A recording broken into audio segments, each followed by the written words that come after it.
یہاں پر اہم خبر سے آپ کو آگاہ کرتے چلیں کہ ریاستی اداروں پر گمراہ کن الزامات اور ساکھ متاثر کرنے کا کیس، وزیر اعلیٰ KPS سہیل آفریدی کے ناقابل ضمانت وارنٹ گرفتاری جاری۔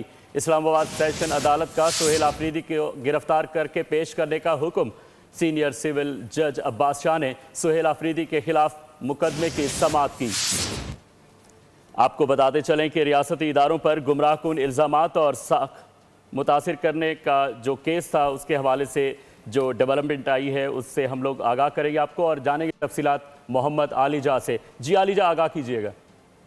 وزیر اعلیٰ خیبر پختونخوا سہیل آفریدی کے ڈسٹرکٹ اینڈ سیشن کورٹ اسلام آباد نے ریاستی اداروں پر گمراہ کن الزامات اور ساکھ متاثر کرنے کے کیس میں وارنٹ گرفتاری جاری کر دی ہے۔ عدالت نے عدم حاضری پر سہیل آفریدی کے ناقابل ضمانت وارنٹ گرفتاری جاری کیے ہیں۔